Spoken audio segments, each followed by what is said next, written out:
There are seasons when everything seems to fall away. The voices grow quiet. The rooms feel colder. The ones you thought would walk beside you begin to disappear. Not all at once, but slowly, painfully, like autumn leaves that no longer cling to the branch. It may feel like abandonment, but heaven calls it something else: preparation. In the stillness, when you are no longer surrounded by noise or names, God begins to speak in ways only the lonely can hear. He does not waste what wounds you. He gathers every tear, every unanswered prayer, every night you sat in silence, and he holds them like seed. What feels like loss is often divine subtraction, not to punish but to purify, not to shame but to shape. In this sacred emptiness, God makes room. He pulls you from the crowd, not because you're forgotten, but because you're chosen for something the crowd could not carry. You're not being overlooked, you're being hidden for now. This message is for the soul that feels left behind, unseen or unworthy. In this gentle space, we will walk together through what it truly means when you've lost everyone, and why that might be the very moment God is beginning to use you most powerfully. You will see how silence can become holy ground. You'll hear the quiet signs of His nearness, and you'll come to understand that when you are emptied, it's not the end, it's the beginning of a calling that only heaven could design. If your heart has been broken, your spirit weary, your circle vanished, you are exactly where God does His most beautiful work. There is a kind of silence that does not come to punish, but to prepare. At first it may feel heavy, like the quiet that follows after a goodbye. The kind of stillness that lingers in the heart after people leave, after plans fall apart, after prayers are met with no sound from heaven. But stay there long enough, and that same silence begins to shift. It no longer echoes with absence, it begins to carry presence. God does not compete with noise. He waits until it softens, until the voices grow faint, and the world loses its grip. Then He draws near in a way that cannot be heard with the ears but is deeply known in the soul. This is why Jesus often withdrew, not in fear, not in loneliness, but in reverence for the sacred quiet. He sought places where no one else would go, not because He was running from the world, but because He was drawing closer to the Father.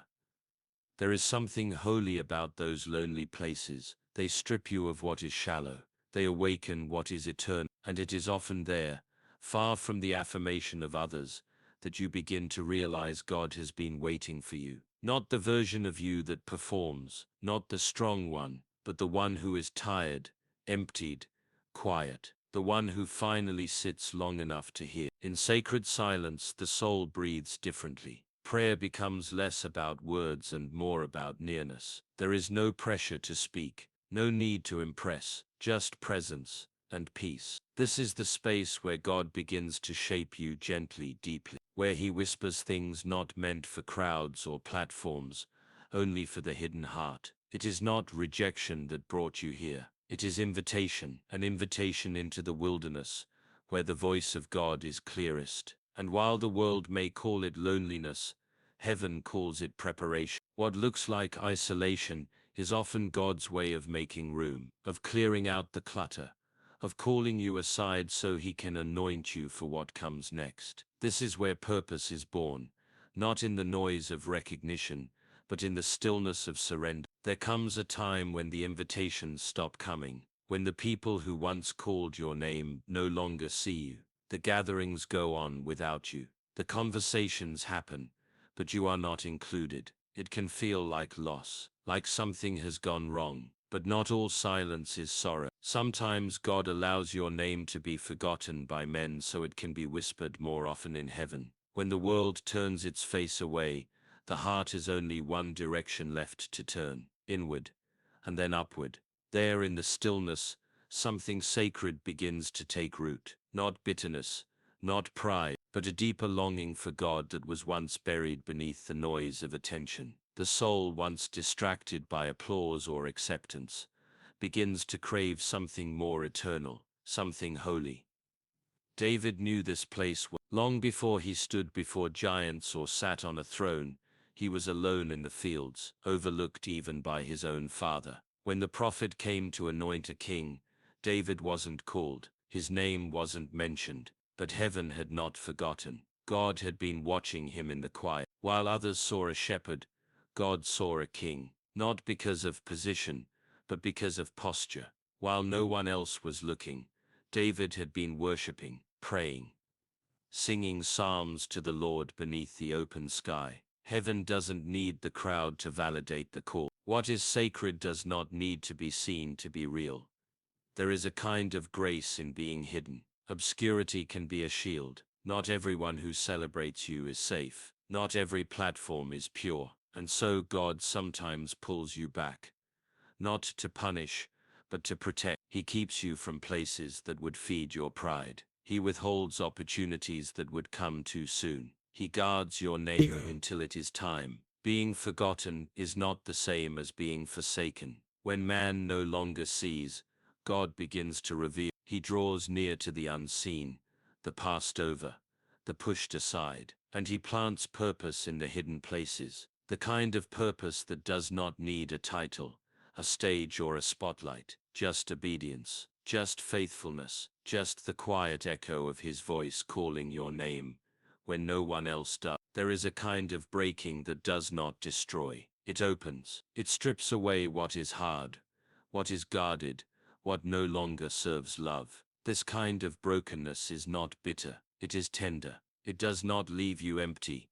It makes you more able to feel deeper, wider, with the heart of God. Loss has a way of reaching into the soul and touching places words cannot. It peels back the layers, the pride, the noise, the strong face worn for the world, and in its place it leaves something soft, still, holy. When the heart breaks in God's presence, it becomes a vessel, not of grief alone, but of mercy, the kind of mercy that weeps with those who weep, that listens longer, that notices pain in others, even when they speak no word. God draws near to the broken-hearted, not because they are weak, but because they are ready, ready to receive, ready to be reshaped. Some lessons are not learned in joy. Some callings are only found through the ache, the kind of ache that bends you low, face to the ground, where pride cannot breathe. It is in that quiet place where the soul feels undone, that heaven leans in and speaks with a voice soft enough only the shattered can hear. There is no shame in weeping. Even Jesus wept, not only for loss, but with it. He felt the weight of sorrow and did not turn away. And those who walk through the valley with God often come out not harder, but kinder. Their words carry more warmth. Their eyes see more clearly. Their hands offer more gently, because they have been through the fire, and it burned away everything that wasn't love. The ones God uses deeply are rarely the ones who have never fallen. They are the ones who have fallen quietly and risen slowly, with grace not their own, who have stayed in the breaking long enough to be reshaped, not just healed. They do not speak from theory. They speak from wounds that have found healing in sacred places, and from those wounds flows compassion like oil, precious, fragrant and healing to others. God does not waste a heart that breaks before him. He holds every piece with care, and with hands of mercy, he begins to write new purpose into what once felt like loss. There comes a moment when everything familiar begins to fall away, not in anger, not in chaos, but in quiet closure. The people once close begin to drift. The paths once certain begin to fade. The plans once trusted fall through with no explanation, and one by one, the doors close, not out of punishment, but by design. It is here in this stillness that God begins to draw near. When there is nowhere else to go, he becomes the only way forward. When there is no one left to lean on, his strength begins to hold, not with noise, not with thunder, but with a whisper strong enough to carry a weary soul. At the edge of human help, grace begins to rise, softly, steadily, just enough for the step in front of you, just enough for the tears you cannot explain. It does not rush, it does not boast, it simply fills the space where everything else has let go. This is where he builds altars, not in success but in surrender, not in busy rooms, but in empty one. Paul knew this place well. He carried a thorn that would not leave, and yet it was there in that weakness that Christ's power rested most fully upon him, not because he overcame it, but because he allowed it to bring him low. And low is where grace lives, in the dust, in the ache, in the silence that follows after every other answer has failed. God is not afraid of closed doors. He uses them. Each one that shuts gently turns the soul toward him, not out of desperation, but out of desire. He becomes enough, not just for comfort, but for purpose. The waiting is not wasted. The delay is not denial. It is preparation for the kind of strength that does not come from striving, but from surrender. When all the noise fades, and all the options fall away, and you find yourself standing still before a single door, here's you are not stuck, you are being led. And in that sacred pause, something eternal is being written, not in the way you planned, but in the way love always writes, slow, sure, and full of grace. There is a kind of prayer that doesn't rise from the lips, but from the heart. It does not sound polished. It does not follow a pattern. It comes in waves of silence, in sighs too deep for words. It slips out through tears that no one sees. This is the prayer of the emptied, the prayer that finds its way to God when every other door has closed. This kind of prayer often begins when strength runs out, when the voice is too tired for eloquence, when the soul bends low, and the only thing left to offer is presence. No agenda, no long list, just the heart, open and trembling. This is where heaven leans in, not because the words are many, but because the spirit is real. In these moments the room fades, the world quiets, and it feels as though something holy has settled over the space. There is no pressure to speak. There is no need to impress, just stillness. And in that stillness God begins to move, not always in thunder, sometimes in nothing more than peace. Peace that does not make sense, but covers the soul like a soft blanket. Real prayer is not always strong. It is honest. It comes from the places we hide, the fears we do not name, the hopes we are afraid to carry. And somehow when laid bare before God, these fragile things become sacred. He does not despise them. He gathers them, and with every broken word, he begins to build something deeper in us. There are times when prayer feels like planting seeds in dry ground. No signs, no answers, just trust. But even then, something stirs, something shifts, because prayer is not about changing God's mind. It's about yielding to his heart. It's about surrender, not once but again and again, until the soul finds rest, not in the outcome, but in the nearness of the one who listens. When prayer becomes less about the words, and more about the presence, something beautiful begins. A relationship forms, quiet, steady, eternal, and even in the groaning, even in the weeping, heaven is not far. It draws near to the broken, to the surrendered, to the quiet ones who pray, not for show, but for love. When the noise fades, and the company thins, what remains is not absence, it is clarity. There is a stillness that comes after loss, one that is not empty, but full of quiet truth. It doesn't rush in all at once. It comes slowly, gently, like dawn breaking after a long night. And in that calm light, the soul begins to see. At first, it may feel disoriented. Without the voices of others, the opinions, the distractions, there is nothing left to echo back who you thought you were. But over time, something begins to shift. The silence becomes a mirror, and in that mirror, truth speaks, not loudly, but deeply, not with shame, but with grace. You begin to see things that were hidden beneath the surface, old wounds still tender, attachments that held too tightly, the need to be seen, the fear of being alone, the striving for worth in things that could never give it. They rise one by one, not to accuse but to be healed. And in the stillness, God does not turn away. He stays, he waits, he begins to wash away what was never meant to remain. In solitude, discernment grows. The spirit becomes more sensitive to what is real and what is fleeting. You begin to notice the subtle stirrings within, when peace is present, and when it is not. The voice of God, once drowned out by the noise of busyness,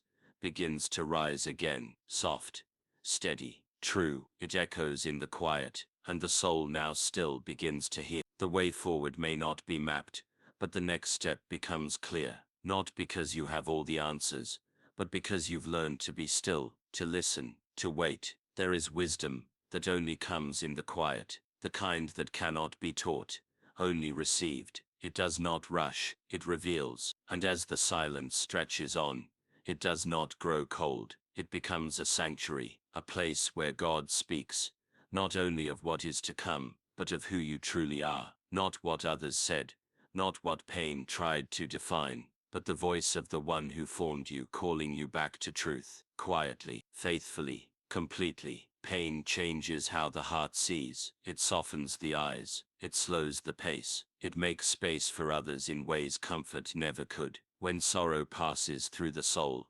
something sacred is left behind, not just scars but vision, a vision that begins to notice the ones the world forgets. There comes a moment, after the breaking, when you begin to see the hurting, not from a distance, but from within. Their tears are not strange to you anymore. Their silence feels familiar. The ache in their voice sounds like something you've heard in your own chest. And instead of turning away, you stop. You sit beside them. You weep when they weep, not because you have the answers, but because you have been there. God begins to shape ministry, not in public places, but in hidden wounds, not in polished words, but in shared sorrow. The hands that once trembled in grief become hands that reach for others gently. The heart that once broke now beats with deeper mercy. This is not taught.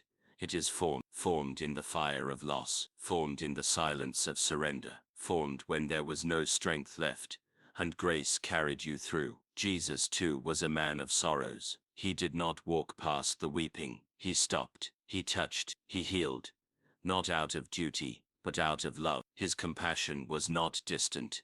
It was near, tender, present, and those who walk with him begin to carry that same nearness. They stop needing recognition. They begin to notice the invisible ones, the lonely ones, the broken ones, because they once were one. This is where ministry begins, not behind a pulpit, but beside someone's pain, not with a sermon, but with presence. When you hold the space for someone else's tears, when you offer silence instead of advice, when your story becomes a shelter for someone else to rest in, not because you're whole, but because grace met you in your own pieces. God does not waste pain. He does not rush the process, but when the time is right, he begins to move through your life in quiet ways, and you begin to realize this tenderness is not weakness, it is the beginning of calling. Compassion has been birthed, and now it will flow. There is a quiet middle ground where the past no longer holds you, but the future has not yet arrived. It is a waiting place, not empty, but still, not rushed, but watchful. Days may stretch long, and answers may remain hidden, and yet beneath it all, there is peace, not the kind the world gives, loud and fast and filled with distractions, but the kind only God can plant in a surrendered heart. This peace is strange, because it doesn't always match the circumstances. It comes without clear sign. It rests upon you even when nothing changes on the outside. But deep within, something says, God is near. He has not forgotten. He is not finished. There is no panic in his plan, no hurry in his hands, only purpose and patience. You begin to breathe differently. You are no longer chasing everything that moves. You are no longer grasping for what is next. You are waiting, not passively, but with trust. Each morning feels like a soft reminder that you are being kept, not stalled, but held, and in that holding something sacred is happening. The world may ask for speed, but God shapes slowly. He is never careless with those he loves. He knows when the heart is ready. He sees what must be healed before the next door opens, and so he takes his time, not to delay you, but to complete you, to finish what he started, to prepare the vessel before the oil is poured. When this peace comes, you stop measuring time the same way. You begin to look not at how long you've waited, but at how close he's stayed. The waiting place becomes holy ground. The in-between becomes a sanctuary. And even without answers, even without signs, There is rest, not because everything makes sense, but because God is here, thorough, faithful, unshaken. You are not where you once were, and though you cannot yet see where you're going, the stillness carries promise. Peace has come, not because the wait is over, but because He is enough in the middle. This is the gift of the waiting season. Not just what is coming, but who is with you while you wait. Some journeys begin in silence, some callings are born through loss, and some of the most powerful seasons begin when everything else falls away. If you've lost everyone, if the doors have closed, if the voices have gone quiet, you are not forgotten, you are not being punished, you are being drawn in.